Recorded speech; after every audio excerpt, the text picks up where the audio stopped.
Okay, bismillah. It's my Bismillah. program. Okay, Bismillahirrahmanirrahim. Assalamualaikum warahmatullahi wabarakatuh. Good afternoon, ladies and gentlemen. Today, as we continue to explore the dynamic of the U.S. and China rivalry and the impact on the Southeast Asia, it's essential to recognize the proportion of the Indo-Pacific as a regional today, for saving in the global landscape competition between great power. Stretching from the eastern shore of Africa to the western coastline of the America, the Indo-Pacific encompasses a vast expanse of land and sea, home to diverse culture and economic and strategic for many country interests. Today, as we know, China and America is on the stage of competition on this region. At the heart of the region lies Southeast Asia, a dynamic and vibrant nexus of trade, commerce, and culture. As the crossroad between Indian and Pacific Ocean, Southeast Asia occupies a pivotal position in the Pacific, serving a landscape for the maritime connectivity and economic integration. Today, we have a Dr. Chong to share his knowledge on this issue between America and China rivalry that will shape how the international relation and geopolitical competition will shape in the future relation of the country in the region. Before we start, I will uh, give a stage first for our dean, Mr. Sultan Raja Guguk, to give an opening speech. For Mr. Sultan Raja Guguk, the stage is yours. Okay, thank you, Mr. Muhammad Abdurrohim. Good afternoon, everyone. Please allow me to introduce myself. My name is Sultan Raja Guguk. I am the Dean of the Faculty of Social and Political Science, Universitas Satya Negara Indonesia, USNI. On behalf of the Faculty of Social and Political Science, it gives me great pleasure to extend a warm welcome to everyone of you for this special guest lecture on the dynamic of China, United States rivalry, and its impact on the Southeast Asian countries.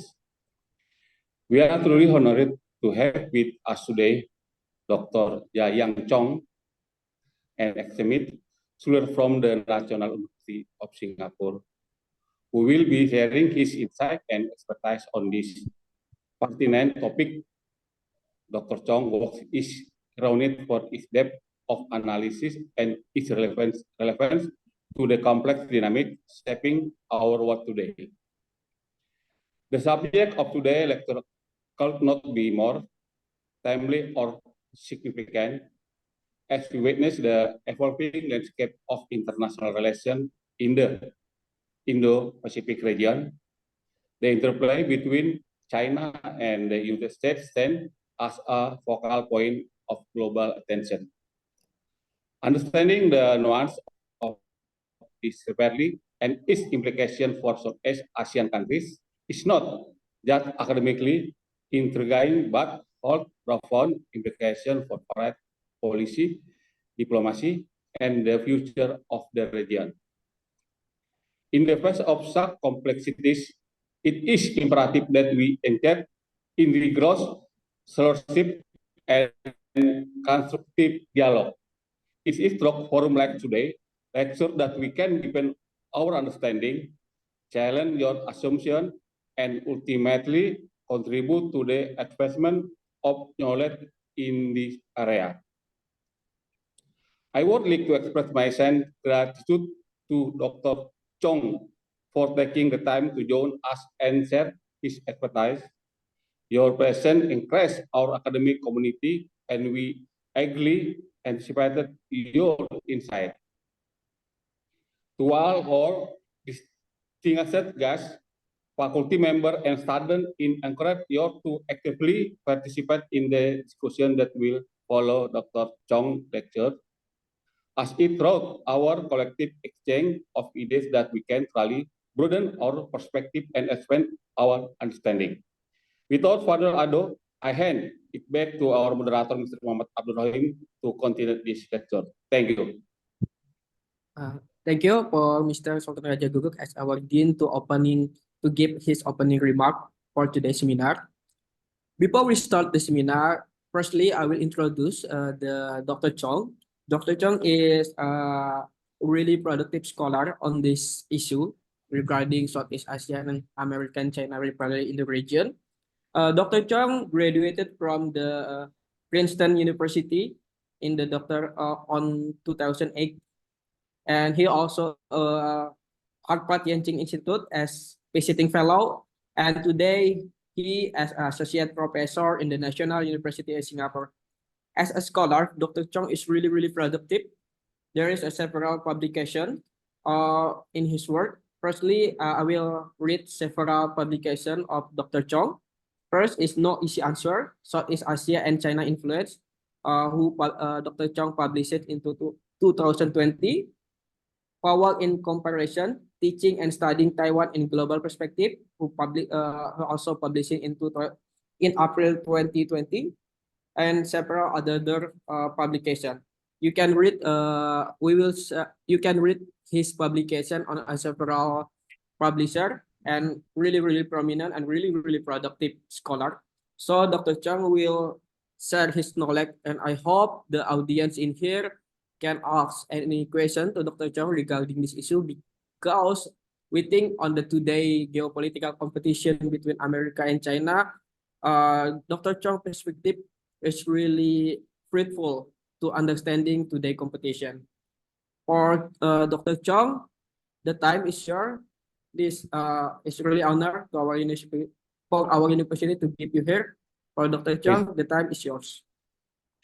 Thank you very much, Professor Muhammad Abdurrohim. Also, thank you very much to Dean Sultan for your very kind introduction. So what I will be trying to do today is to suggest to you some of the implications that may follow from the increasingly serious friction between the United States and the PRC. I think for a long time, many of us in Southeast Asia believe that what happens between the major powers stay between the major powers. What happens in Northeast Asia stays in Northeast Asia. Unfortunately, that is less and less the case. I don't pretend to know what the answers are at this point in time, but I think it's important for us to at least start discussing some of the some of the implications, some of the consequences, the externalities that may affect us, whether we like it or not. So it's not a matter of opting out just by sheer geography. We don't really have a choice, and I think we are a bit late off the starting block in terms of forward thinking about what to do. But better late than never. So let me begin by sharing my screen with you. I hope everybody can see it. Okay. Can everybody see the screen? I hope that's okay. Yes, sir. Split. Okay. Thank you so much. All right. So what I've been asked to speak about, obviously, is the dynamics of US-China competition and the effects on Southeast Asia. Just to give you a sense, I'm going to start off by suggesting to you that the current US-China friction is not the Cold War, and why looking at the US-China relationship today through Cold War lenses, as is very popular, may be somewhat limiting, and that those limits may impinge on our collective ability to think about creative solutions and sort of ways to manage the issue. That having been said, I think there are specific elements about Cold War competition that may be instructive, but they are specific to particular kinds of issues and instances and maybe a little bit less generalizable. Then I'll talk about how for Southeast Asia, for a very long time, we've enjoyed being a conduit between the US, its allies and partners, and also the PRC, and how those that ability to really profit from being a middleman, so to speak, has really eroded. And that gets me to the point of rupture, what this sort of erosion means for us. And I'll try to lay that out in a little bit more concrete terms before I talk about some of the risks that follow, and end off by suggesting, some of the possible pathways that we may be seeing ahead of us. Before that, then I'll turn it over to our Q&A, which I'm sure many of you would like to challenge what I have to say and, of course, offer your own thinking, and that would be most welcome. All right. So, the first thing I like to say, as I suggested, is that Cold War paradigms are limited and limiting. They're limited in the sense that they provide a very particular perspective, especially as they are commonly discussed today.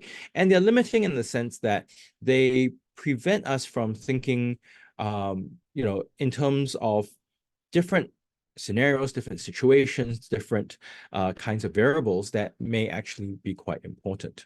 And I think one thing that those of us here today, we're all from Southeast Asia, we know that the Cold War wasn't particularly cold. It was cold if you were in Europe and if you were in North America, because there was no major war. There was some, in parts of Southern Europe, there was some, minor level insurgency kinds of things, but by and large, it was not bloody. The Korean War was very bloody. The Vietnam War was very bloody. What happened in Cambodia and the Khmer Rouge was very bloody. Your own experiences in Indonesia in the 60s was very bloody. In Singapore and Malaysia, we didn't have the same kind of violence, but there were people who were detained and lives lost and lives destroyed. So that sort of view that the Cold War is okay, that we know how to handle this, that everything can be managed. I think that is a little bit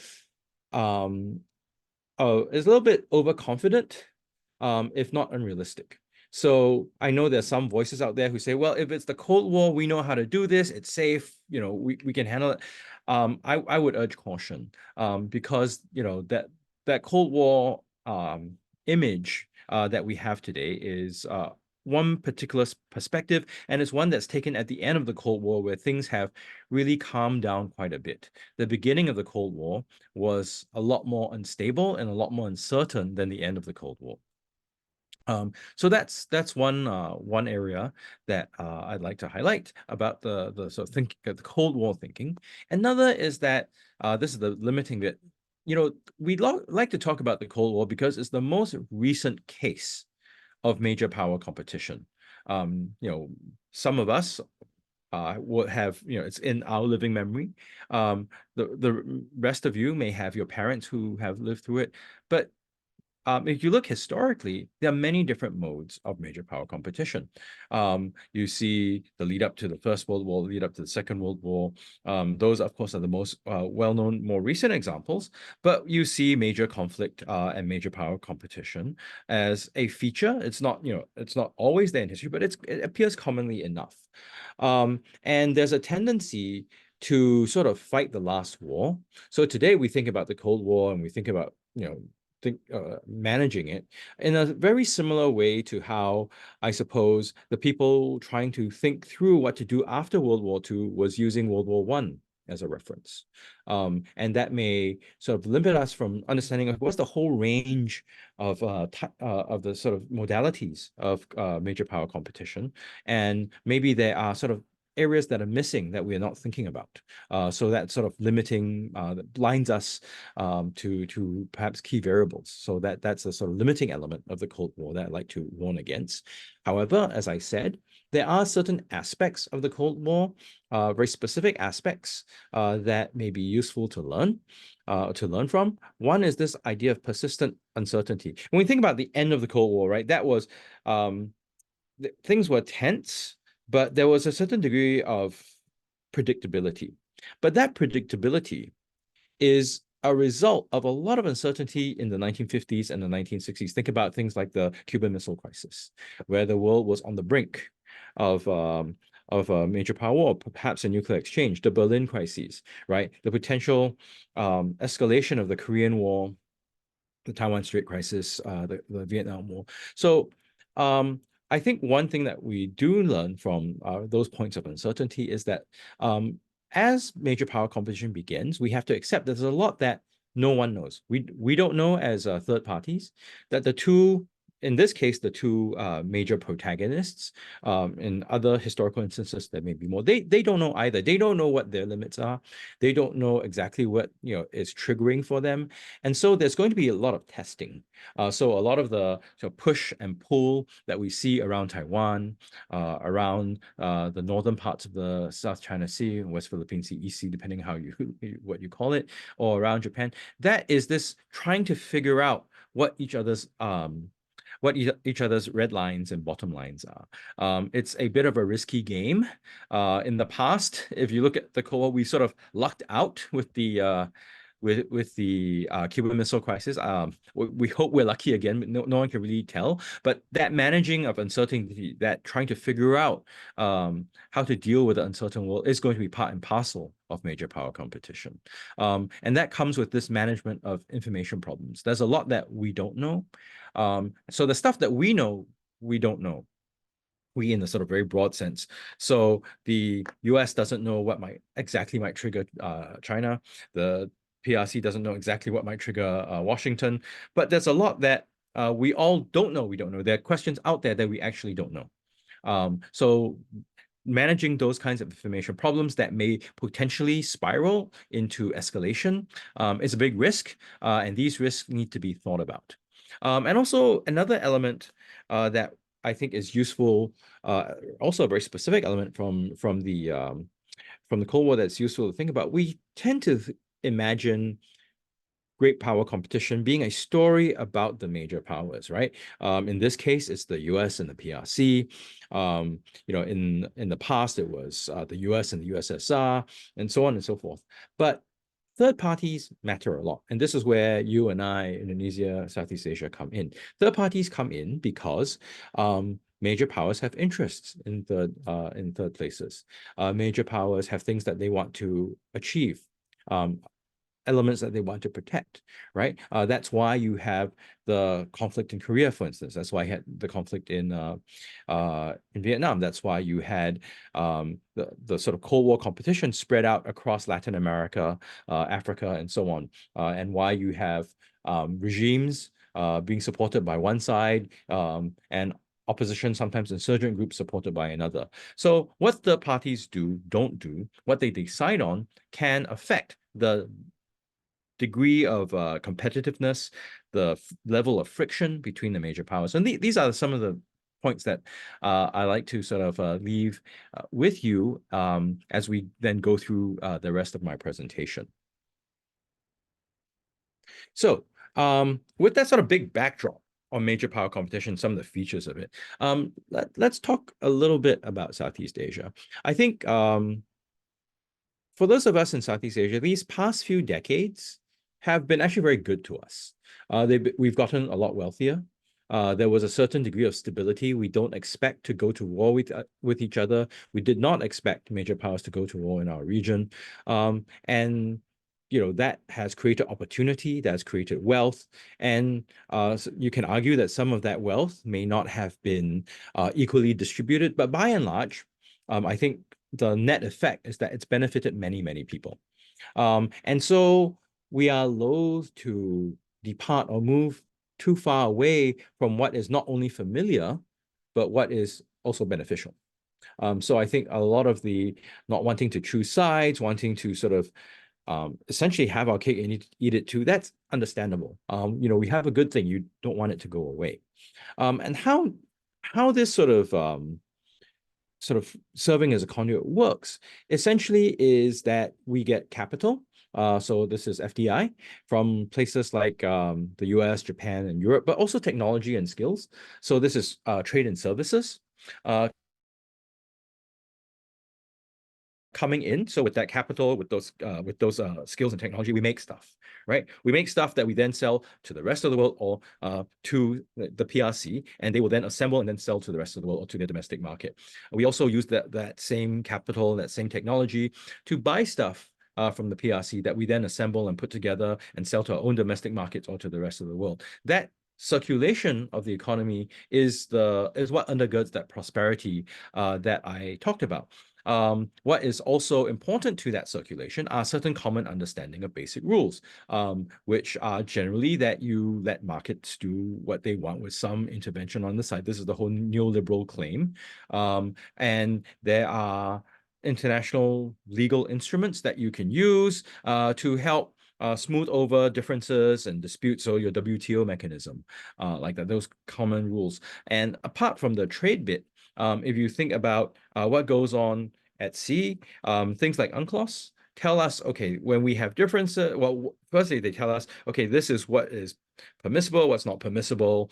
When we have differences, this is how we sort things out, right? And this system of a circulatory economy, of common rules and institutions, or UN would be another key institution here, was generally supported by all of the major powers, especially after the Cold War, right?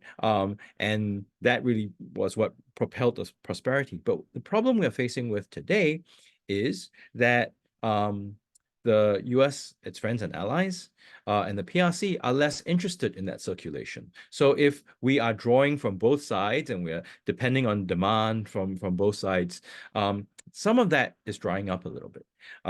If we rely on clearer rules, like at the WTO, that is being jammed up, right? We know that with the arbitration mechanism, that is being very stuck by US opposition and to some degree the PRC's willingness to make use of those mechanisms.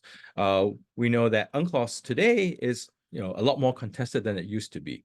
So all these things that we're familiar with that really helped us out, right, have been called into question today. Let me give you some more concrete examples, concrete data to sort of play around with.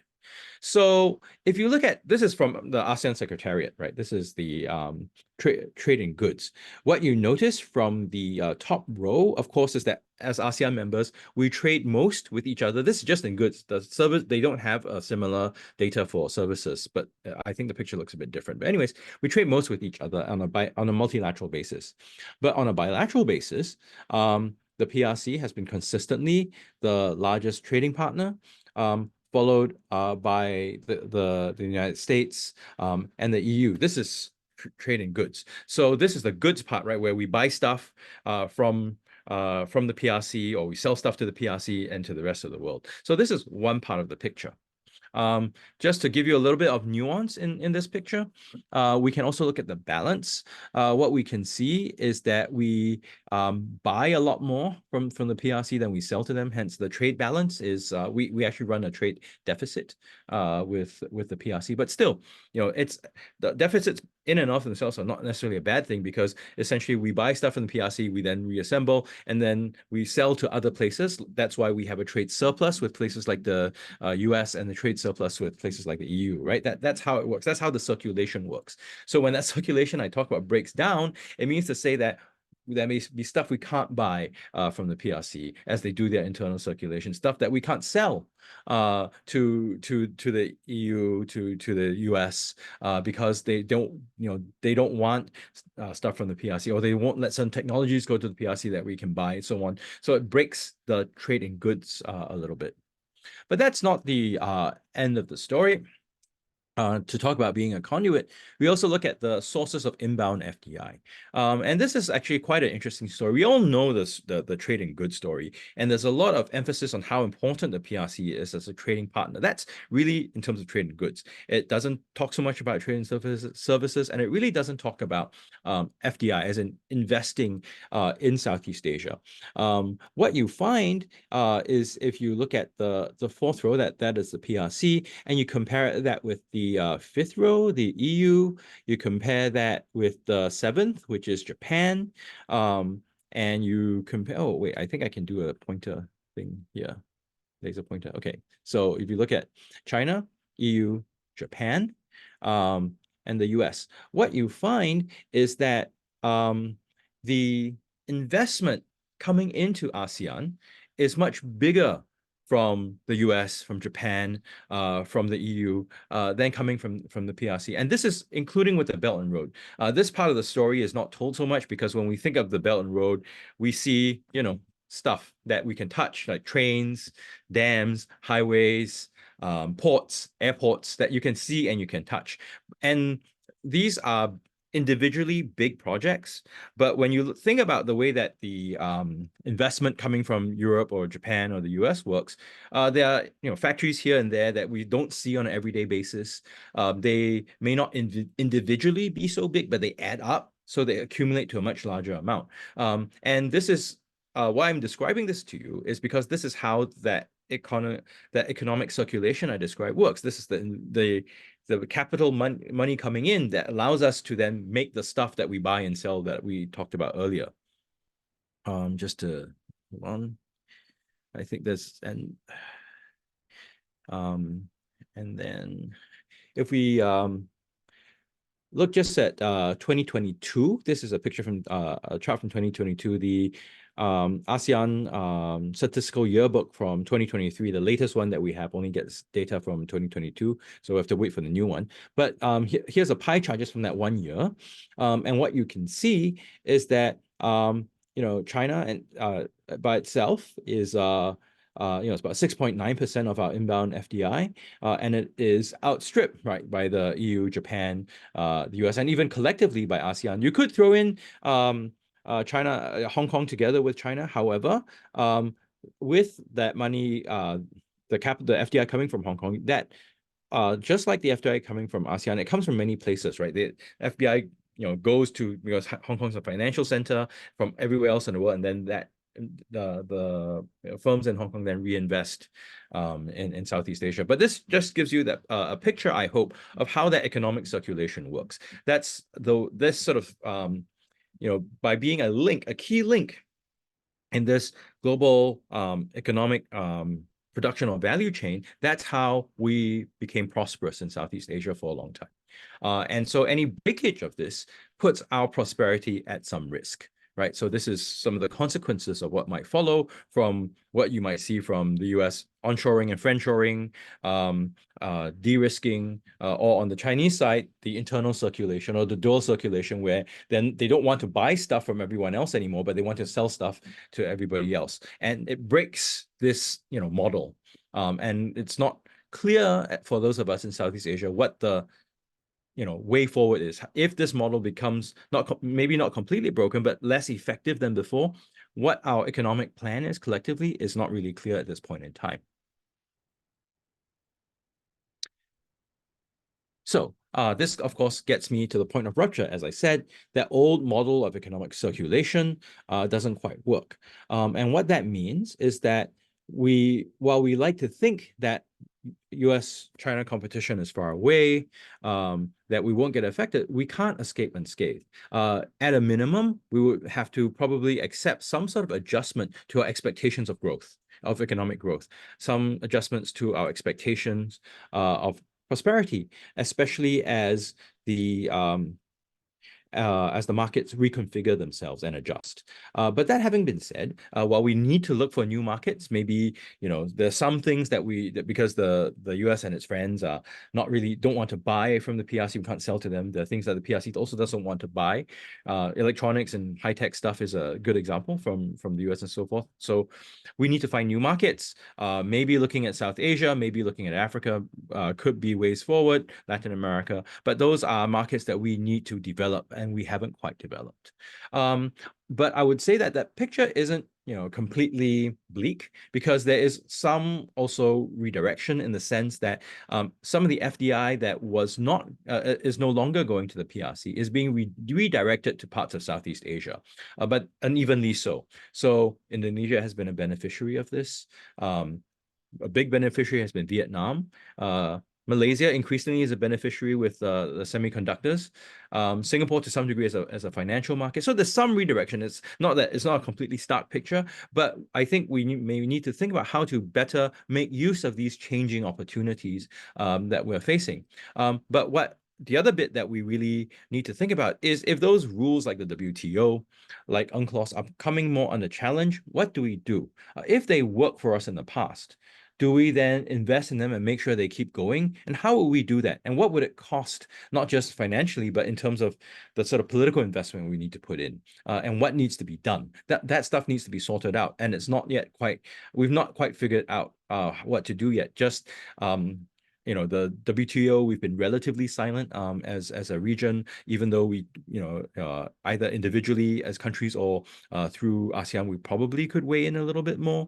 And I think if you look at, the stuff that goes on at sea, which is important because, I mean, you think about, when I talk about trade, how do we get stuff? How do you get your phones? How do you get your, even components?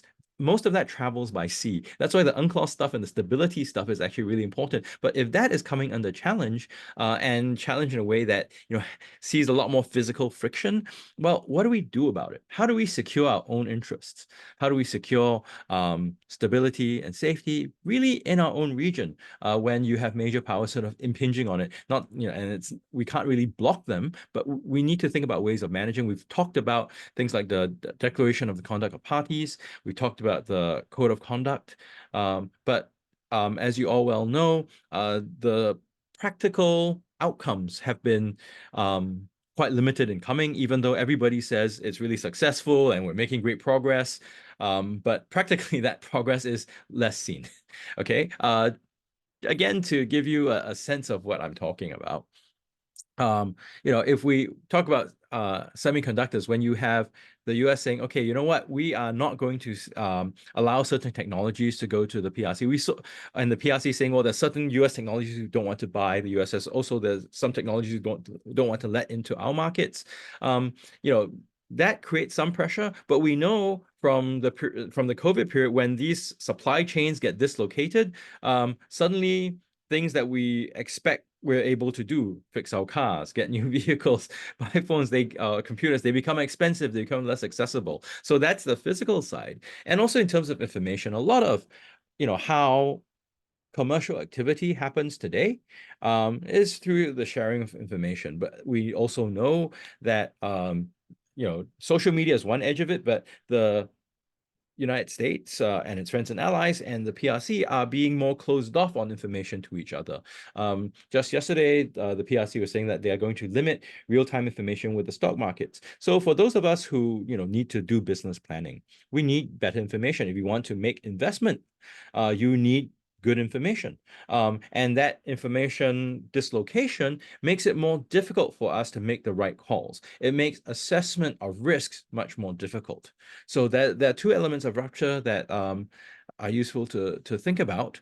And let me translate this to some of the risks that I think I'm seeing, and perhaps you see others, or you might disagree, but just to get our conversation going. As this economic dislocation intensifies, we're less able to make business decisions based on accurate information. There's a lot more speculation, and there's a lot more opacity regarding the intentions of major powers. And so that would be on the case of the PRC. On the US side, you look at the debates in Congress, you look at the debates between the executive and the legislative branches, that disarray, creates a lot less clarity about what to do and where to go.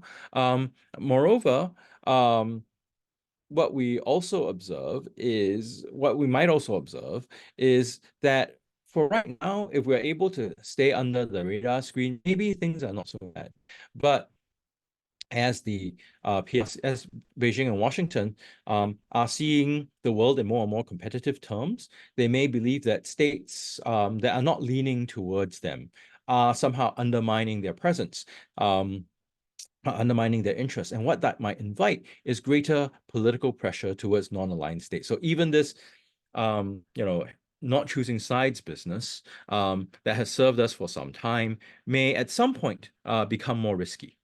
Because if one side or one major power or both major powers decide that if you're not with me, you're against me, then, if you're trying to cleave away in the middle, it would look like, one side is against the other. And this is not a hypothetical. If you if you think about a lot of major power competition and the way that the competition happens over third parties, this is an element, right? And as we look at the competition over resources that the major powers are getting involved in, there are also environmental concerns, right? As major powers are scrambling over resources, whether that's rare earth metals in various parts of the world, including in Indonesia, they may be, more, less careful about the environmental effects, and because they are competing with each other, that sort of need to do things with more care probably decreases. So that becomes perhaps more worrying. And then there are the areas of friction that I talked about. There's potential for uncontrolled escalation, whether we're looking at the South China Sea, the Taiwan Strait, the East China Sea, or the Korean Peninsula. I mean, if you also think about it, these bodies of water, they're continuous, right? They're contiguous. They're right next to each other. We can't sort of separate. Okay, what happens in the South China Sea doesn't get affected by what happens further north, and vice versa. I'll show you a few charts later on to sort of illustrate this point. So what all this means is the way that major power competition plays out. The way that friction increases, that means that in Southeast Asia, we may be less and less able to distance ourselves, to escape the real hard impact that comes from major power competition. And at least for right now, there's no sort of clear solution about what we're trying to do. Let me illustrate this. So some of these maps, I think these charts you'll be familiar with. You on the left is, of course, the various claims, the various claims by the different claimants. The red one being sort of the outline of the 9 dash lines, coming very close, of course, to your Natuna Islands in the south.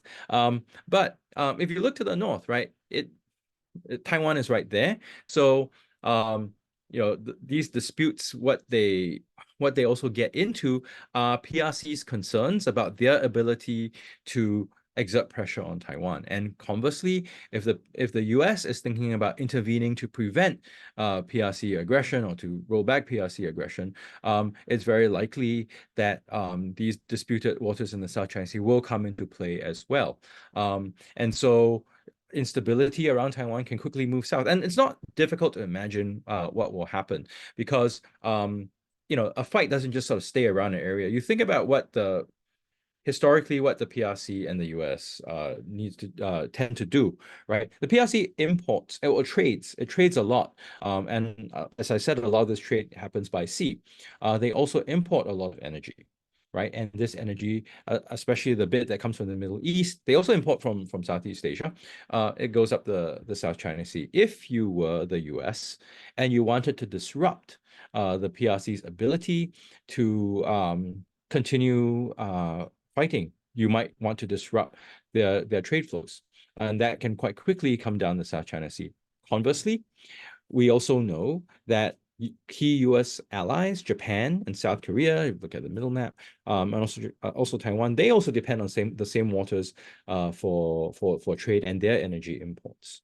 Moreover, we also know that for the United States, historically, they have used the South China Sea, among other places, to move their military forces from points east to points west.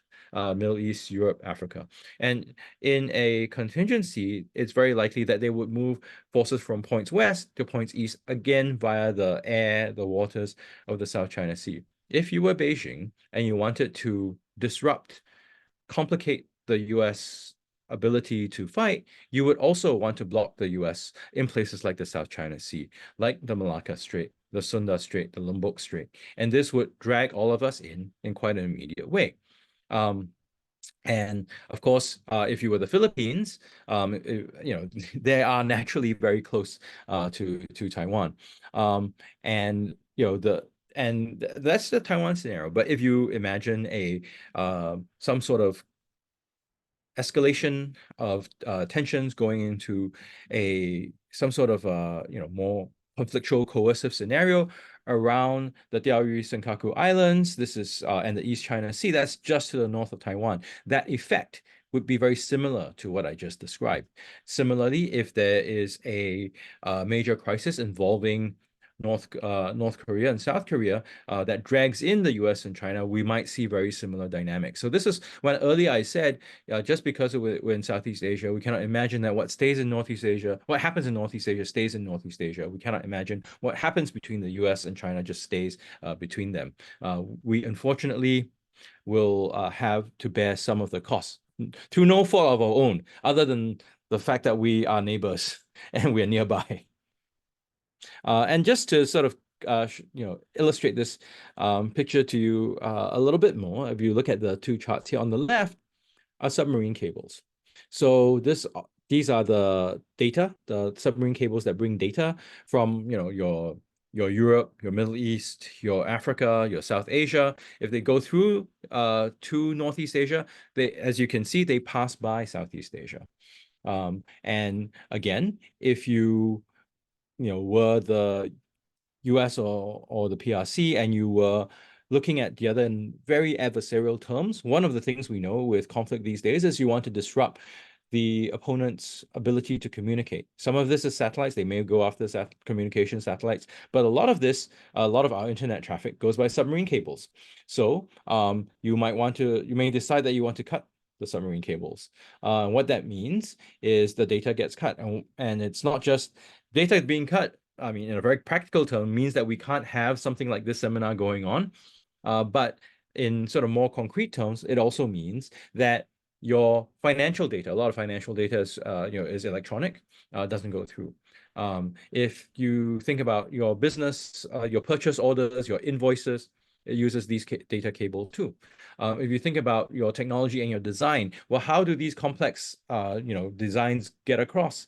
They travel along these submarine cables as well. So any disruption that might result from some sort of US-China friction would affect our ability to go about our daily lives, to engage in the kinds of business that we want to do normally. We would have business with Korea, we would have business with Japan, and so on and so forth, right? That and also with each other, that could potentially be up for disruption. Sorry, it's a bit dark, but if you look at the chart on the right hand side, that's your shipping density.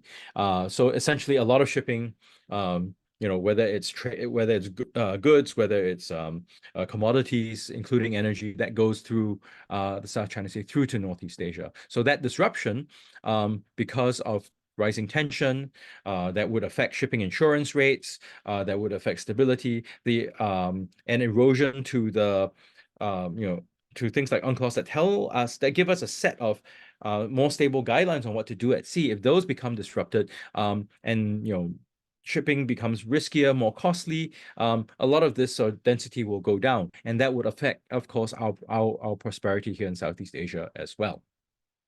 So to round this off, I mean, it's not just what goes on at sea. You look at air traffic.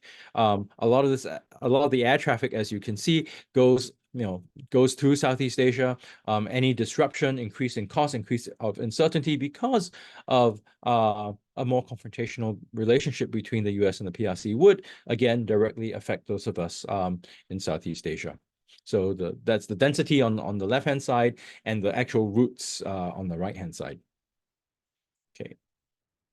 And so this then gets me to some of these other uncertainties and risks that are floating around that could make things worse. We know that the PRC economy is facing more headwinds today.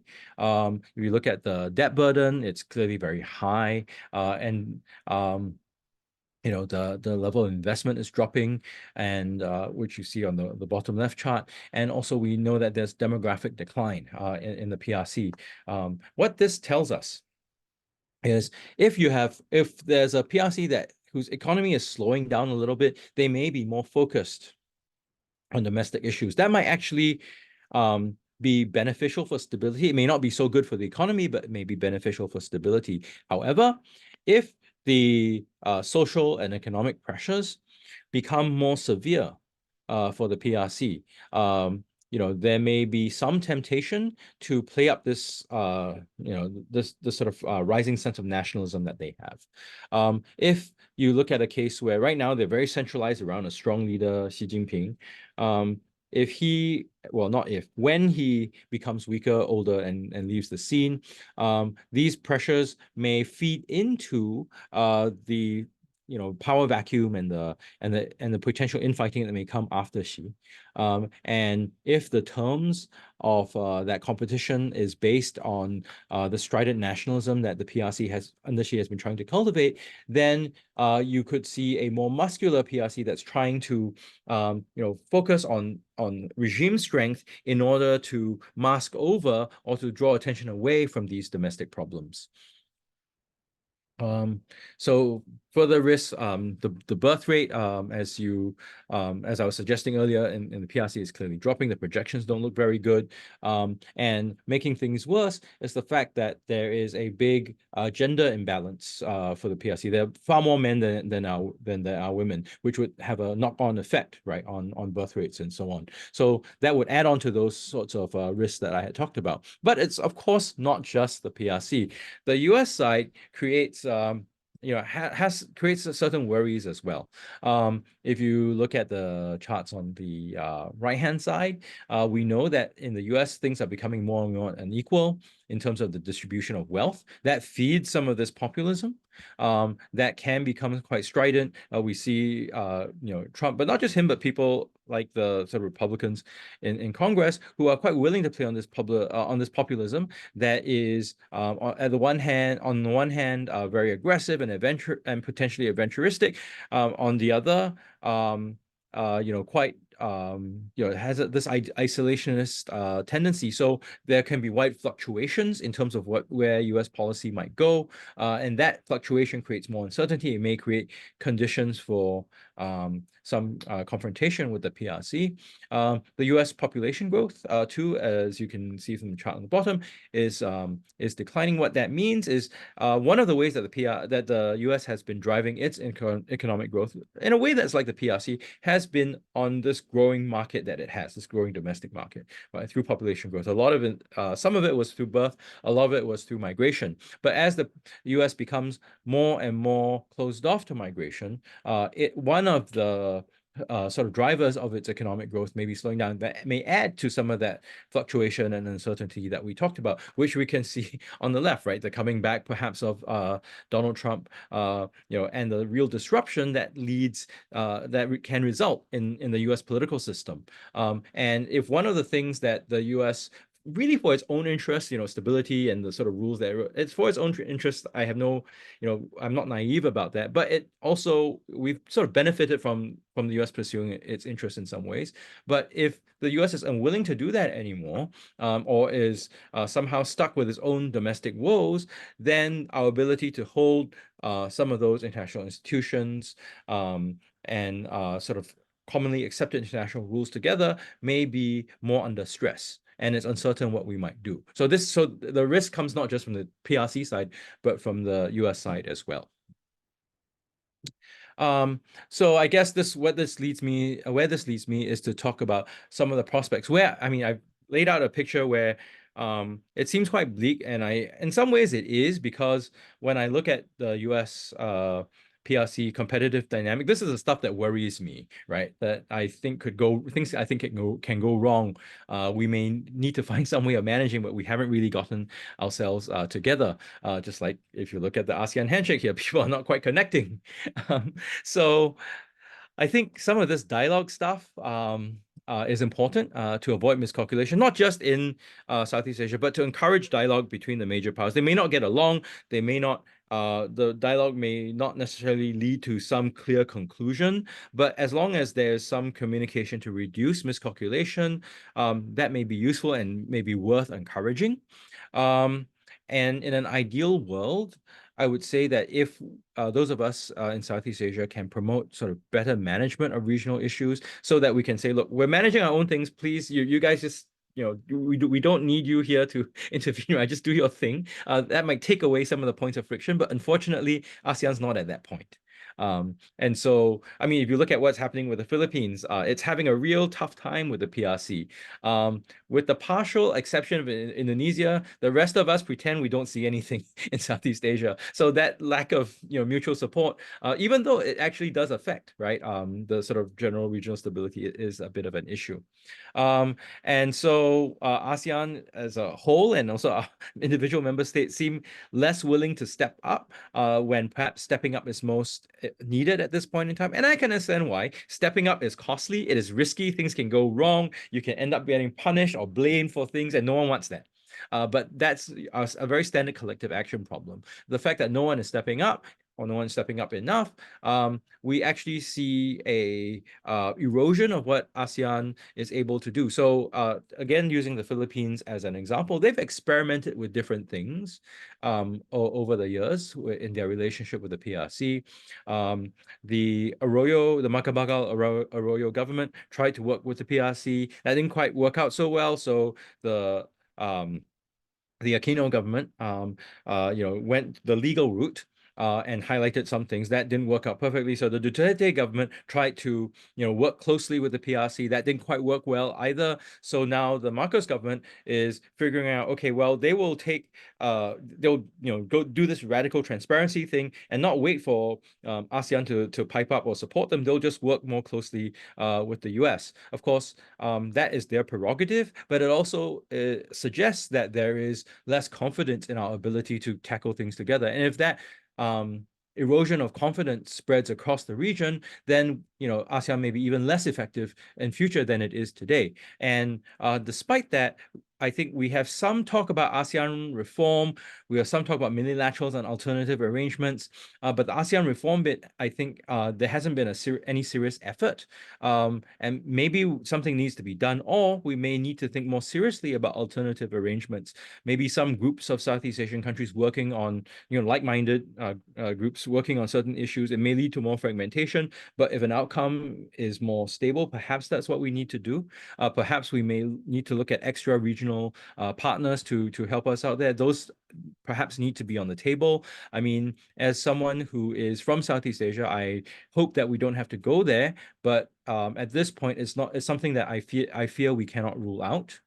And of course, a lot of this is, I think, difficult to get started to because there's a question about what is effective, what might not be effective. That's sort of looking to the future. And again, that involves someone taking the plunge and saying, look, there's some risk here, but I'm gonna try it out. But many politicians that we have in the region today are not quite ready to do that, either because they are focused on domestic political issues, or they are in positions where they don't feel as confident, right? Because their domestic coalitions tend to be a little bit weaker. So these are some of the issues that I think we have to struggle with and hopefully manage better as we move forward. All right, so that's what I have for you today, the sort of rough seas that we are facing in Southeast Asia. And I hope I've been sort of sufficiently provocative such that I get some responses and we can have a conversation going forward. So yes, thank you very much for your attention and for your time. I'd love to hear from you. Okay, thank you so much, Dr. Chong. It's really, really insightful presentation, and your knowledge is really teach us a lot about the situation in the Southeast Asia face right now in the phase rivalry between China and America. Before we jump into question and answer section, firstly, I will ask you about your presentation. Recently, there is a publication survey by ASEAS regarding the tendency between ASEAN country between China and America. And firstly, China is over American. Most of the ASEAN country is think China more positively rather than America this year. It's really jumped from the 30% in the last year to 50% in this year. And America decreased in the same year, decreased a lot. What do you think? What makes China gain so positive on this year rather than America? Because it will be impactful on the how ASEAN member state foreign policy facing this situation right now. Maybe I will ask this question because it's really curious me about this situation. It's a great question. I think Yeah. firstly, there are a couple of things we need to note. The State of Southeast Asia survey is annual. It's happened every year since 2020. It's an elite survey. This is the first year where people felt that they would prefer to align with the PRC more, like 50.5%, as opposed to 49.5 with the US. I think a lot of it is driven by frustration with America. A lot of it is frustration with what they're doing in the Middle East.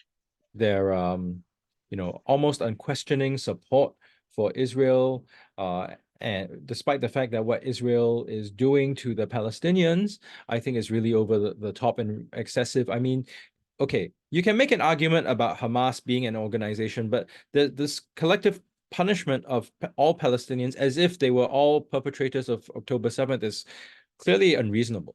And it's clearly devastating, and there's no way the Palestinian people really deserve this.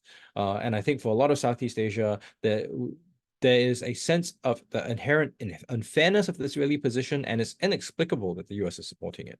I think also a lot of the swing came from Indonesia, Malaysia, Singapore. I mean, but that is also reflective of the fact that we have large Muslim populations. Even in Singapore, there's a large minority, but it's not just them, right? Everybody else is pretty unhappy with the situation. But if you also look at the survey, you also find that there's the trust that the PRC will do the right thing. That bit is also really low. Like, it's like around the 30%. So yes, you'd rather align with them because I think there's a certain frustration with the US, but it's unclear that the PRC will do the right thing. And I think by doing the right thing, what respondents were thinking about was whether they'll do things that are necessarily beneficial for Southeast Asia. They'll look out for themselves. Whether that benefits their neighbors or not is a different story. So I think that's part of it. And I think I also said that it's an elite survey. So if you look at the Pew poll, which is a mass survey that only looks at Malaysia and Singapore, there tends to be a lot more general sympathy for the PRC. But that sort of Pew survey and also the ISIS elite survey, what it also points to is people see the real economic clout of the PRC, which I think is really interesting because as I showed you through the data earlier, this is our own official ASEAN data, that the PRC has a lot of influence, yes, but it's partial. That for Southeast Asia to have our prosperity, we need the sort of different parts to, different components to play their part. But I think because the tangible nature of goods and the tangible nature of some of the PRC investments make it, give them an outsized impression among people, despite whatever the data tells us.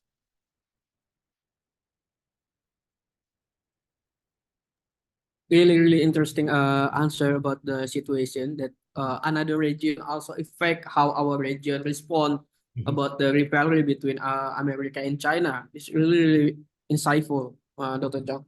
So there is a question, sir, from the audience, from Pahari. He asked a question about in the Donald Trump era, there is a competition of trade war between America and China. China manufactured is the China strategy, American strategy to deterrence China growth is use trade as a weapon. Donald Trump tried to minimize China product to enter American market. As we know, the international trade is really affect both countries on several ways, but on the reality on the field, China also increased their the export to another country, and another country repackage it to export again to America. So it's just like third party involvement between international trade imbalance between America and China. Pahri as a question based on this fact, I think there is right now we cannot deny that all all of us are connected on the interdependency on the economic sector. The question is, in the globalization era, does interdependency only relates to economic or trade? If yes or no, please explain us. Thank you. Well, it's not just trade. So the Trump administration imposed a number of limits on the PRC, not on everything. There was a demand that the PRC buy more U.S. agricultural products. There was a block on certain tariffs on certain PRC imports. There were restrictions on tech imports in particular. Yes, there was sort of repackaging and sort of rerouting. And that, I think, is reflection of how sometimes under the Trump administration, things are a little bit haphazard. I think right now under the Biden administration, what we see is a little bit more of a systematic approach, where they talk about a small yard, high fence, where there's specific technologies, specific imports that they want to limit. That is, of course, creating, that is, I think, puts more pressure on the PRC, but it creates more opportunities for Southeast Asia in the sense that things that used to be produced in the PRC are now getting produced in places like Vietnam, Malaysia, Indonesia. So there's a different kind of rerouting, and so it's not a either or picture. But I'll also say that it's not just the US side that is restricting PRC stuff. Years before, we know that the PRC had shut down the US ability to run like Google and Facebook and those kinds of products, social media products in the PRC. The PRC has also put restrictions on US tech products, phones, cars, and all that being used in officially in the PRC, and they're trying to decrease the reliance on US tech products. So that sort of the PRC side too is putting their restrictions. This is what I'm talking about. The interdependence. We've benefited from interdependence, but now the two big markets and the big and one of the big sources for capital have decided they don't want to do as much interdependence. They want to de-risk. They want to do internal circulation. So if we, as I said, had benefited on being this conduit, this middleman, right? This broker finding the groups on both sides who want to do business with each other. If now that there's less interest, right, what we have to do is to find some new economic model for ourselves, and it's not clear what that is. So it's not just trade, as I pointed out. It's trade, it's investment, because trade doesn't happen without the investment coming in, doesn't happen without the technology coming in.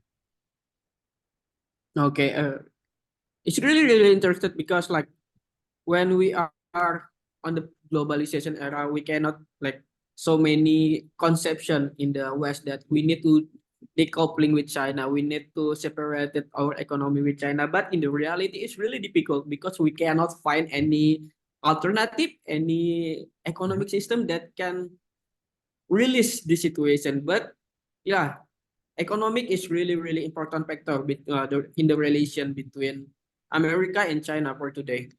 Like there is another question, sir, from Mr. Pradono. He asked a question about the current development of artificial intelligence, especially in the military need, because as we know, artificial intelligence is really developed in the China because China want to be a dominant power in the sector, and sometimes we already seen when artificial intelligence used in the military sector in the Palestine in an Israel war right now, because it's really impactful on the life and how the conflict going on.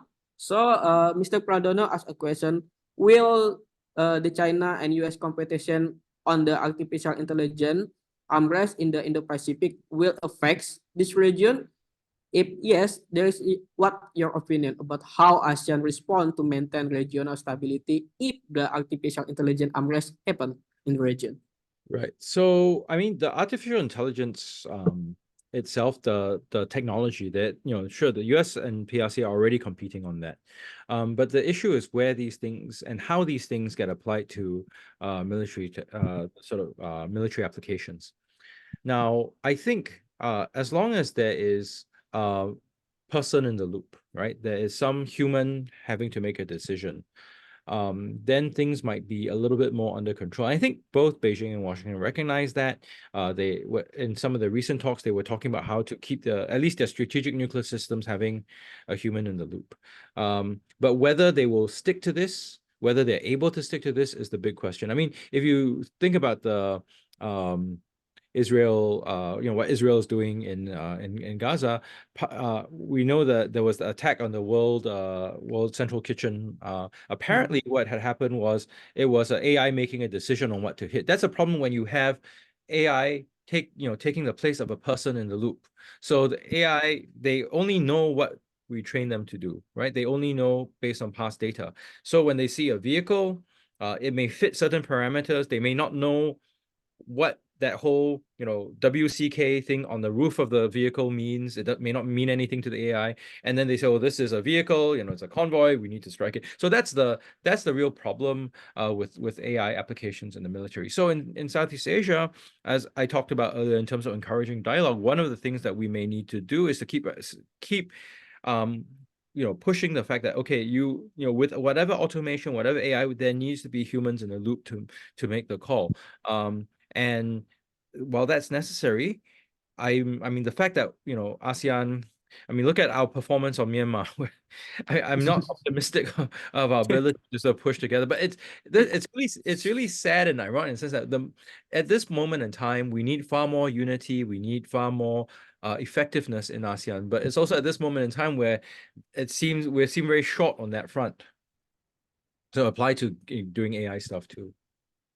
Well, yeah, it's really interesting because like today in Indonesian Foreign Ministry there is several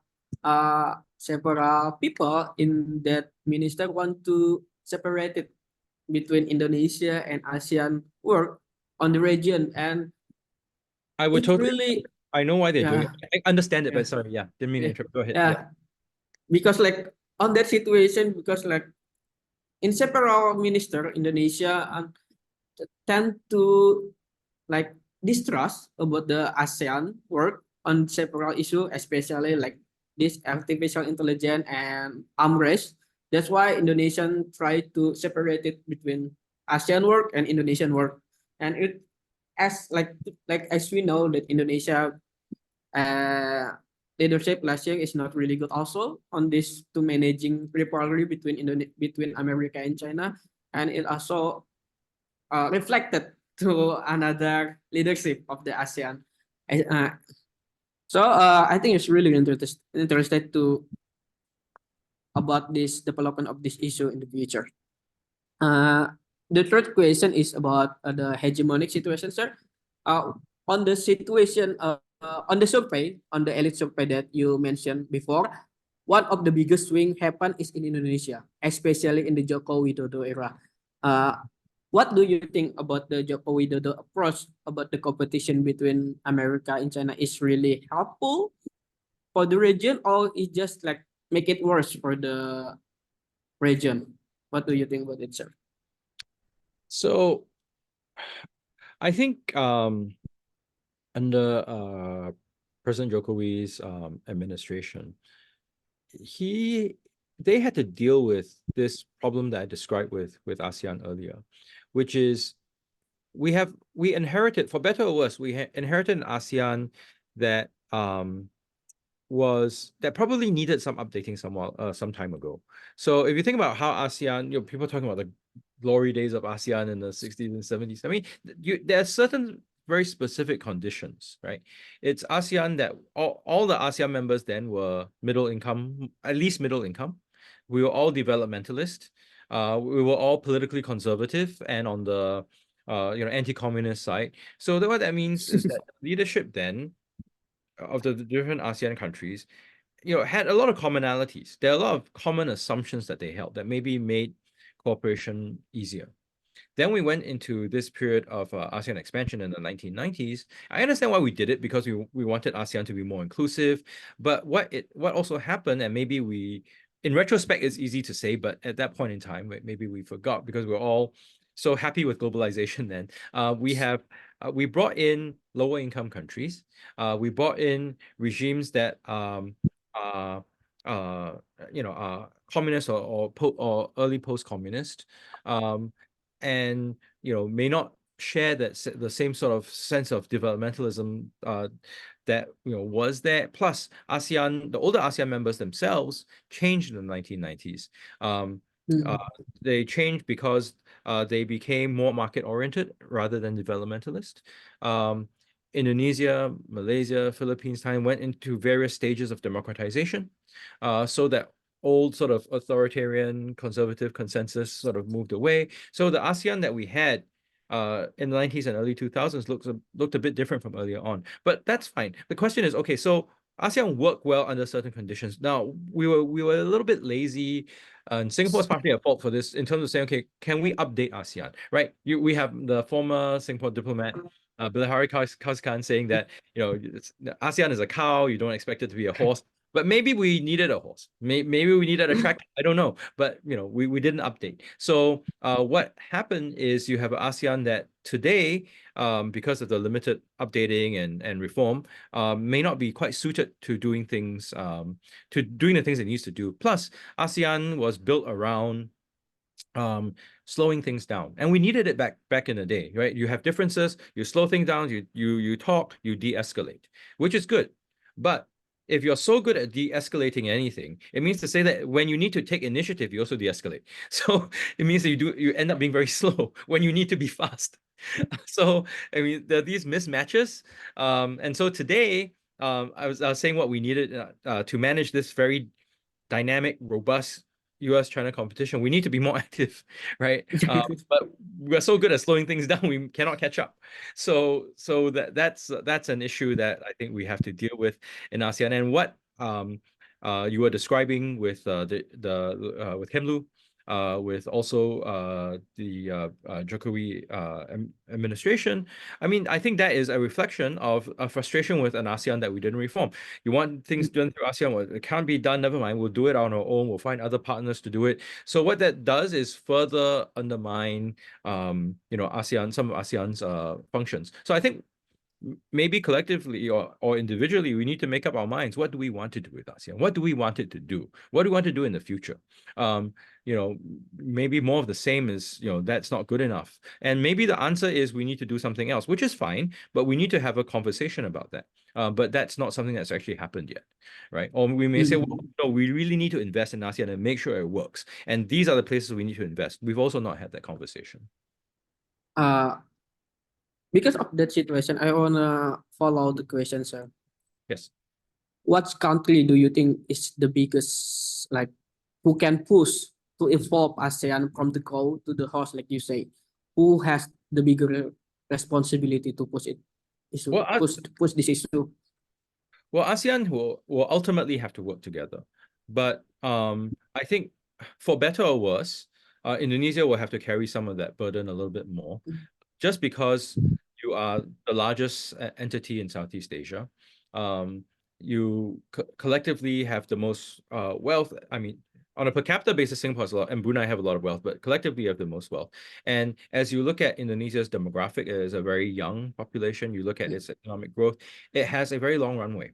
And so as Spider-Man says, with great responsibilities, powers come great responsibilities. So part of that means that Indonesia may be in a stronger position to initiate. And I think in some degree, in some ways, the Indonesian political system is also a little bit more stable than some of the other ASEAN states at this point in time. The parliamentary system in Malaysia creates a very unstable coalition that can fall at any time. The paralysis that you see in Thailand means to say that they are very cautious about going in any direction. Perhaps the presidential system in the Philippines allows for some initiative, but we also see a lot of experimentation and fluctuation across administrations in the Philippines, as I described earlier. So the thing with moving ASEAN ahead, if that's what we want to do, it's got to be a long-term investment. And that's where you need a certain stability, and you need, a greater clout, which I think right now probably only Indonesia has. Okay, it's really interesting because, like, in the Southeast Asia, there is a tendency to become and choose in the democratic ASEAN, there is a tendency to choose a strong man in the recent year. How this strong man can lead ASEAN when most of them is more prioritized about domestic Absolutely. section, domestic section rather than international or regional, and Absolutely. it's give any issue about how ASEAN will affect it because Absolutely. this election. Absolutely. I think with the recent election in Indonesia, if I may be just in politics for a moment, I think your president-elect's track record, he's shown himself to shift quite a bit on issues. So I think for if Indonesia has a bigger role, then that sort of constant shifting, may create a lot more uncertainty and confusion. Yeah. Yeah. Because like on your paper or one of your paper that ambiguity can reach the region because that most of the Indo-Pacific state has ambiguity about their perspective about the rivalry between America and China, like Japan, South Korea, especially in the Southeast Asian Yes. country, there has ambiguity. But I'm curious about the what your paper in the International Security Journal that we need to make clear about this ambiguity and minimize the antagonism between China and America. But both countries tend to I mean, shaping this antagonism. How ASEAN I think countries need to respond. my point is that the ambiguity can make things worse. Before, we were able to be ambiguous because essentially Washington and Beijing agreed on some basic things. They were not going to try to disrupt the international system. They weren't going to disrupt international trade. They weren't going to call the international rules into question. Okay, under those conditions, sure, we can be ambiguous because there's a baseline, right? But now that baseline is gone. That ambiguity can sort of fuel greater competition between the two major powers and more confusion among the rest of us. So I think the conditions have changed a little bit, where ambiguity might have worked before, maybe may not work as well today. I mean, my point is not that these things are definitely good or bad. They have to fit the conditions. So if the conditions change, we have to adjust. Okay, because like ASEAN, much of the other region or other state know ASEAN as ambiguity policy. That's why that another countries also confused about how they need to respond or they ASEAN need help or not because of that situation. Australia pushed to make an AUKUS because like ASEAN ambiguity. And it's then make more ambiguity in the region because of that situation. I Right. think. Right. So I think ASEAN ambiguity, it served us very well for a long time. It gave us flexibility, allowed us to do many things and find answers at our own pace. But now in a more competitive world, that ambiguity, that lack of haste, means to say that there will be among ASEAN members or other partners, they will be looking for other solutions that may make the whole picture even more complicated and confusing than before. I mean, it's easy to sort of, yes, I mean, a lot of this is major power countries, it's not us. But I think as a region, we have to bear some degree, not all, but some degree of the responsibility as well. Also, I mean, it's our region, it's our home. We have to bear some responsibility. We can't be, oh, it's their fault or their fault. We have to take some ownership. Because like as we know, like most of the ASEAN country has a like historical perspective about the situation. They don't know how to respond directly rather than because ASEAN know that they are not directly express their feeling, express what they are thinking. But this is my Mm. confusional situation. I think. Right. Uh, I agree. I think yeah. I was just going to say, I It's, agree. I mean, in the 60s and the 70s and the 80s, it worked for us because we were very direct then. We wouldn't have any way of working together. But the thing is, the conditions have changed. uh, because I want to follow about that and related to your proposal because you are mentioning about the historical historical story about how China history also affected ASEAN country perspective about their rise because most of the ASEAN country tend to believe China is dominant power in their historical perspective, like in the David Kang, in your paper also, and some of them is accepted China as the regional power.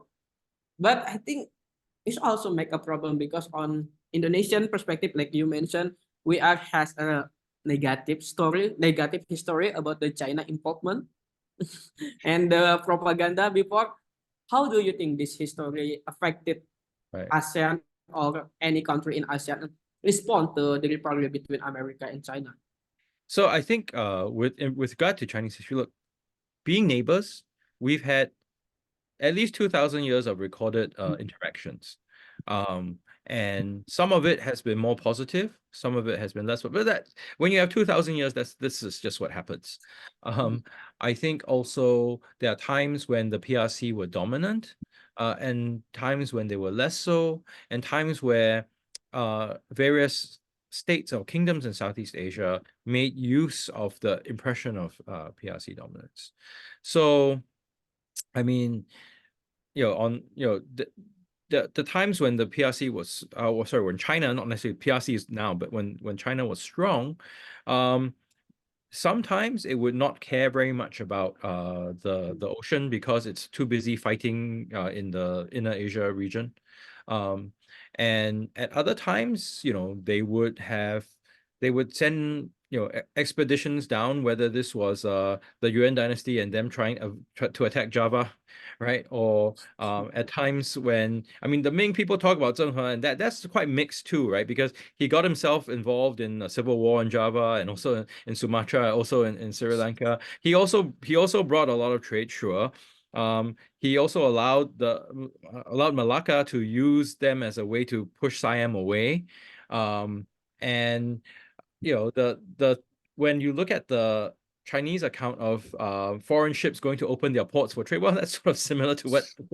So it's very mixed, and I think we have to accept that and be used to a history that is complicated and nuanced rather than to take a dominant narrative. And I think when you talk about the PRC today, when it tries to push the ethnic nationalism overseas, personally, I think it's quite risky for Southeast Asia. When they did this in the 60s, it wasn't particularly pleasant for anybody. It wasn't pleasant for many people in Indonesia. It wasn't pleasant for people in Singapore, Malaysia, or Thailand for that matter either. And so when they are doing this again, I think, and they're doing it for to forward their own interests. But I think this sort of effort to play up, well, if you have a certain ethnicity, you need to have a certain loyalty to a regime. It's very tricky and potentially dangerous. That's one thing that we tried really, really hard in Southeast Asia to do over the last decades, was to try to build, in various ways, societies and states that accommodated a degree of pluralism. Because in Southeast, we're very pluralistic. We tried really hard. Sometimes we failed, but it's something we tried.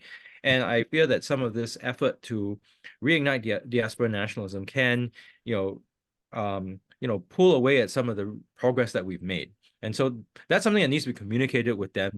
Maybe they don't care, but again, I think the dialogue and the efforts to sort of communicate is important, because it can become potentially very unpleasant. Okay. Is it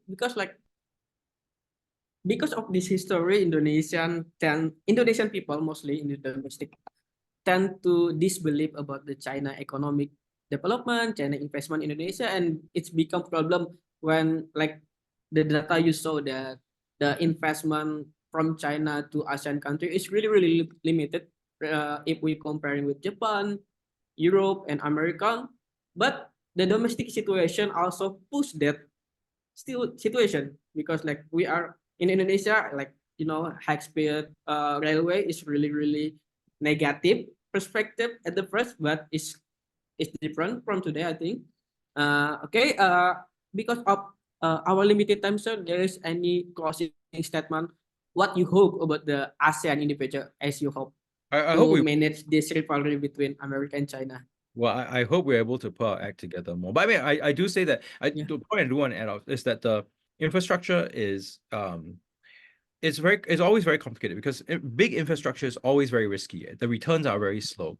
So some of the apprehension in Indonesia, I totally understand, because when you are building big infrastructure, the return rate is very slow, but you have to build something big. So you take away people's land, maybe you don't hire in.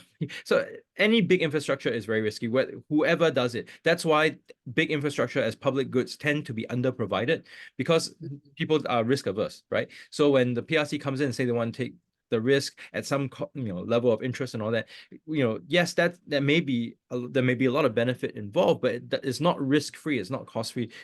Whoever does it, I mean, when you look at the US and the Soviets trying to do this whole big investment thing back in this is the Cold War example. I mean, it also had backlash. It's just the nature of that kind of work, regardless of who does it. And the last, maybe the point I like to, maybe it's a word of caution, is all big powers like to have the story about how they are wonderful and how they are great and how they are the city on the hill. If you think about the US, they have this sort of more virtuous approach that China has. But look, in Southeast Asia, we heard this before. We heard various Europeans tell us how they are bringing civilization to a look. So it's the sort of similar thing that big powers like to tell us, and we perhaps should be a little bit wiser by now. We've had this experience. It brought benefits to some, but by and large, it wasn't that pleasant. So maybe we need to be a little bit more alert these days. Yeah, because like Comes from. when we are like accepted the civilization from the Western, some people just separated or killed by the situation. It's usually, like you say, it's really complicated. But how that ASEAN to respond? Well, this situation? I think to respond first, there needs to be a decision on where we want to go. The fact that our political systems, yes, you're more democratic in Indonesia, but to sort of have a more sort of public debate, especially on foreign policy issues, really, really difficult. Here is where I think leadership matters, but unfortunately, we don't have any leadership in Southeast Asia. I'm not sort of for a strong man, but I'm saying that to really push the conversation, because you have perhaps people who are more focused on domestic politics, others who feel less secure.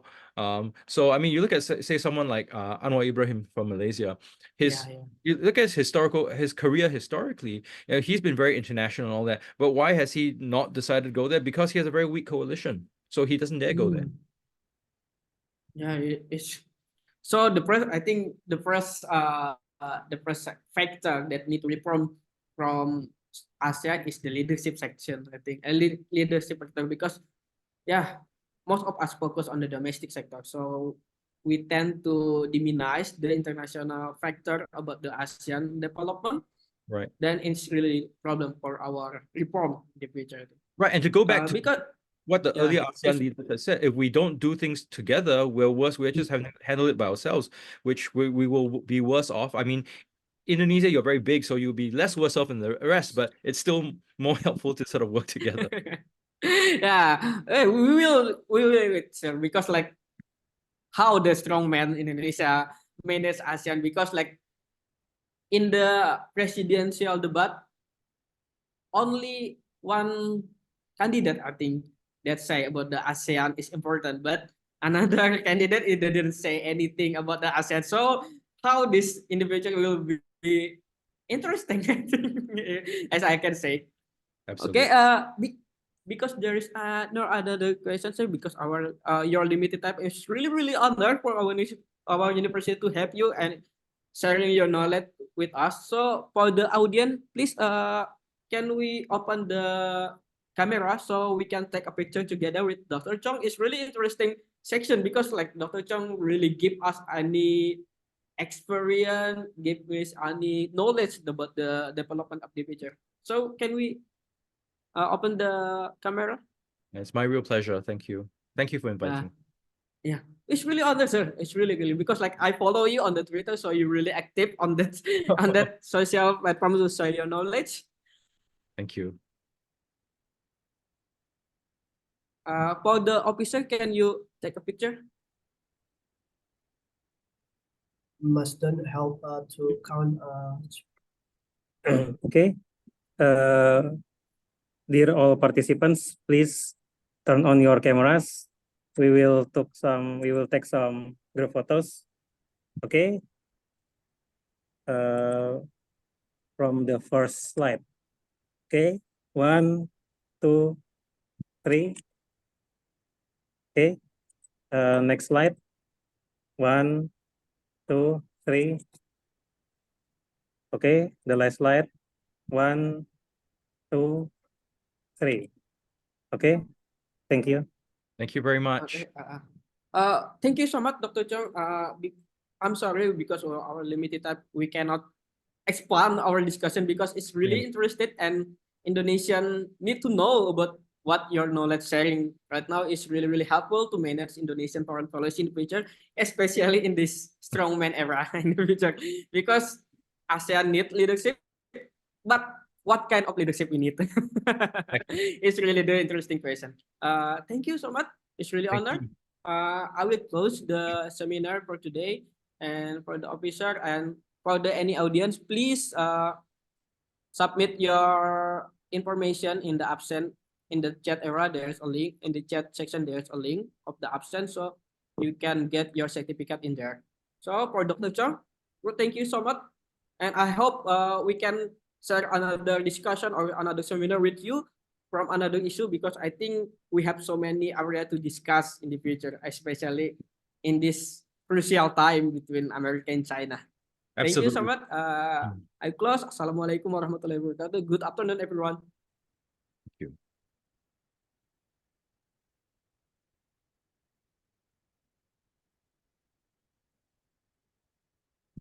Jangan lupa presensinya diisi.